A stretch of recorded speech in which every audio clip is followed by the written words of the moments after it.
नमस्कार। एक बहुत बड़ी खबर आ रही है जो सीधे आपके घर, आपकी रसोई से जुड़ी है। क्या गैस सिलेंडर के लिए फिर से लंबी लाइनें लगने वाली हैं? क्या रूस यूक्रेन की जंग और मिडल ईस्ट का तनाव हमारे घर का चूल्हा ठंडा कर देगा? ये वो सवाल हैं जो आज हर किसी के मन में हैं। लेकिन घबराने की कोई बात नहीं। आज हम आपको सरकार के उन 3 नए नियमों के बारे में बताने जा रहे हैं, जिन्हें जानना हर गैस उपभोक्ता के लिए बहुत बहुत जरूरी है। सबसे बड़ा डर तो यही है ना, कि कहीं हमारा गैस कनेक्शन ही बंद ना हो जाए, कहीं सिलेंडर के दाम इतने बढ़ जाएं कि खरीदना मुश्किल हो जाए। देखिए, अगर आप इन नए नियमों को नहीं समझेंगे तो ऐसा बिल्कुल हो सकता है। खासकर पहला नियम, उसे अगर नजरअंदाज किया तो कनेक्शन लिस्ट से नाम कटने का भी खतरा है। तो चलिए एक एक करके इस पूरी सिचुएशन को समझते हैं। तो सवाल ये है कि आखिर ये नौबत आई ही क्यों? अचानक से गैस सिलेंडर को लेकर इतनी मारामारी क्यों शुरू हो गई?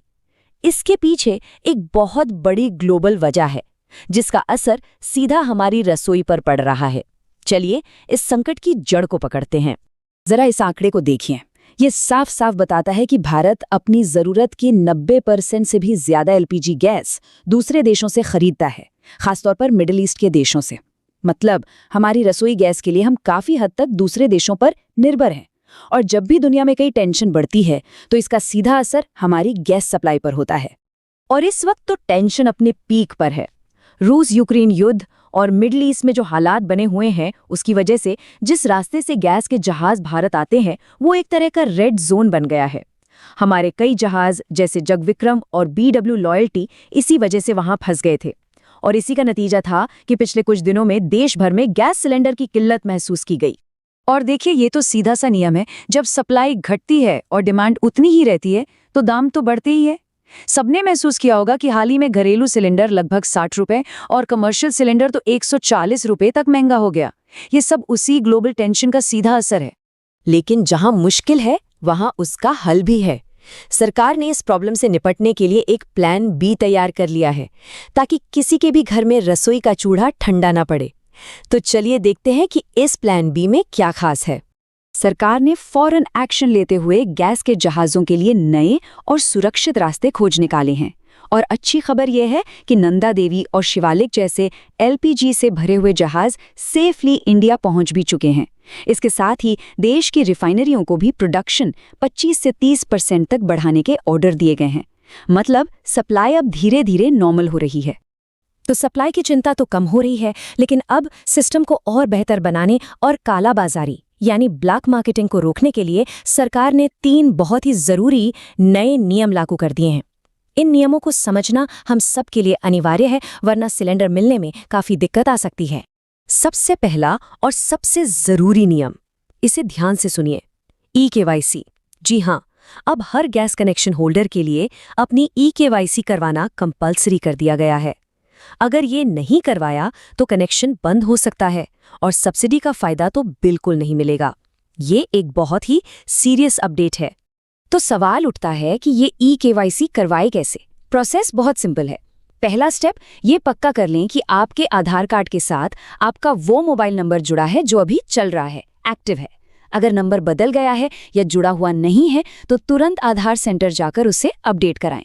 दूसरा स्टेप, अपनी गैस एजेंसी जाइए और वहां KYC की प्रक्रिया पूरी कर लीजिए। बस ये 2 आसान से कदम आपको एक बड़ी परेशानी से बचा लेंगे। चलिए अब आते हैं दूसरे नियम पर।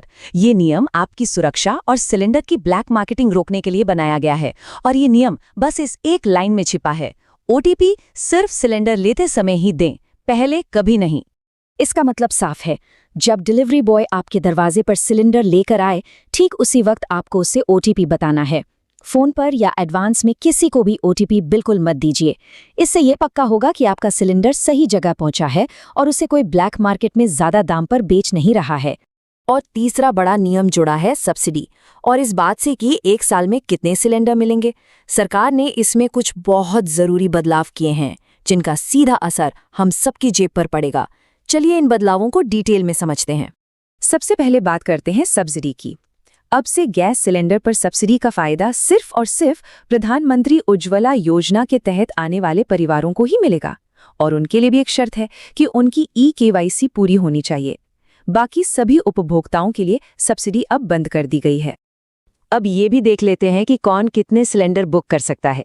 देखिए, पहले के नियम के हिसाब से एक साल में 16 सिलेंडर बुक किए जा सकते थे, लेकिन अब नए नियम में इस लिमिट को घटाकर 14 सिलेंडर कर दिया गया है। साथ ही पहले 2 बुकिंग के बीच 21 दिन का गैप रखना होता था, जो अब बढ़ाकर 25 दिन कर दिया गया है। तो इस नंबर को अच्छी तरह याद कर लीजिए, 14। ये आपकी नई सालाना लिमिट है। अब एक परिवार को एक साल में ज्यादा से ज्यादा 14 सिलेंडर्स ही मिल पाएंगे। इसका मतलब है कि गैस का इस्तेमाल अब थोड़ा और सोच समझ कर करना होगा। और ये है दूसरा जरूरी नंबर, 25 दिन।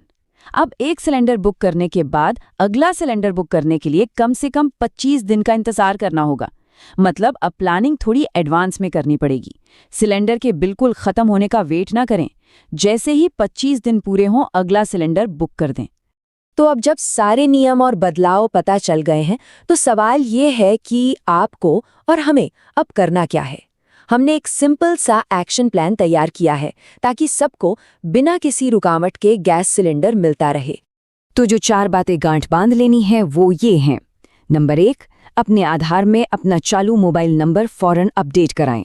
नंबर 2, बिना देर किए अपनी गैस एजेंसी जाकर EKYC की प्रक्रिया पूरी करें। नंबर 3, 25 दिन का गैप पूरा होते ही एडवांस में सिलेंडर बुक कर लें। और नंबर 4, OTP हमेशा डिलीवरी हाथ में लेने के बाद ही दें, पहले नहीं। बस ये स्टेप्स फॉलो करने हैं और सारी टेंशन खत्म।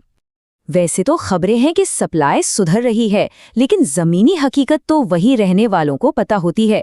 क्या आपके शहर में गैस सिलेंडर आसानी से मिल रहा है या अब भी परेशानी हो रही है? अपने शहर का हाल नीचे कमेंट्स में लिखकर जरूर बताइए।